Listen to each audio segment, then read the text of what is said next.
Hey guys, so today we're going to take a look at these GolfKicks golf spikes, and they're made so that you could put spikes on almost any shoe that has a flat bottom. If it's too wavy, it probably won't work. It probably won't hang on enough, but we're going to give it a shot, and we're going to try it on my Jordans, and then we're going to take a look at my old Jordans because,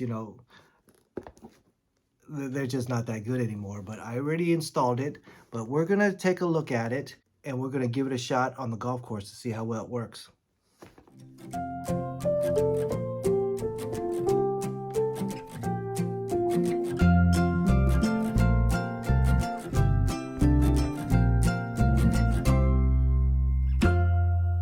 All right, so I got these GolfKick spikes, and they come with 20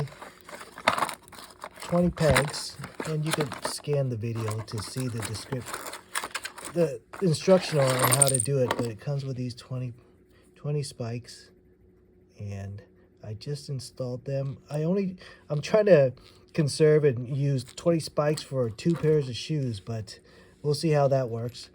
But they have a drill bit for a drill if you want to use a drill, or you could just use the screwdriver. But I found it easier to push into the screw with a drill using this bit, and then just hand tightening it up with this. But you can follow the instructions on how to do it. So this is the way it looks on my shoes. And another thing is they give you some, I threw it out, but they give you a small pack of shoe goo.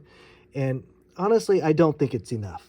It wasn't even enough to properly do the 5 spikes on each shoe that I did, because you don't want to just put it in the thread. You want to put it around the edges just so that it fills up, at least in my opinion, so that it just fills up any space so that it really holds on tight. So I had some extra shoe goo that I used. So maybe you might want to consider buying an extra pair of shoe goo, but an extra pack of shoe goo. But this is how mine looks when you have 5. So again, I'm trying to conserve and do 2 pairs of shoes. And I think, it'll make an old pair of shoe that you're not really using anymore. It might give it a little bit more life, but honestly, I probably wouldn't do this to a brand new pair of shoes or anything like that. Just something old and something that you like, but you just want to wear it playing golf. All right, trying out the new kicks, the golf kicks on my shoes. I only did 5. We'll see how well they work.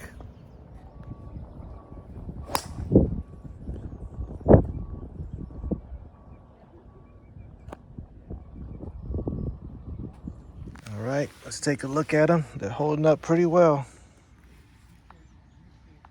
It's after 8 holes. You can see I was pretty liberal with the shoe goo though. All right, so unfortunately I only had time for 9 holes today, but let's take a look at it. So I think it actually held up pretty well. And you could see I put shoe goo all around the base also, not just in the hole, but all around the base. And I think that's the key.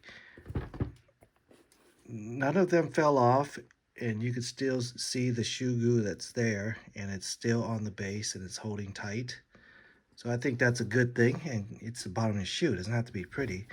But I did only 5 per shoe because it comes with 20 of these spikes, and I wanted to stretch it to 2 shoes, but I think you can do it. It actually felt pretty comfortable, and it was very stable while I was playing. But, these Jordans, they really don't have much life left in them, and, I could either throw them out or I could convert them into some kind of cool golf shoes. What I'm going to actually do is I'm going to paint some colors on this so that now it was just sitting in my closet not doing much, but now they're going to go with me on the golf course. And if, let's say, they last 5, 6, 7, 8 rounds, that's actually not bad. That's not bad at all for shoes I just really don't care about anymore, but they're still way better looking than traditional golf shoes. So I think if you use more shoe goo and use your own tube, you got to buy an extra tube because that tube they gave you is just too small, and fill up the little gaps underneath. I think it's going to last you much longer, and if you want to try 5 like me, you might even stretch it to 2 pairs.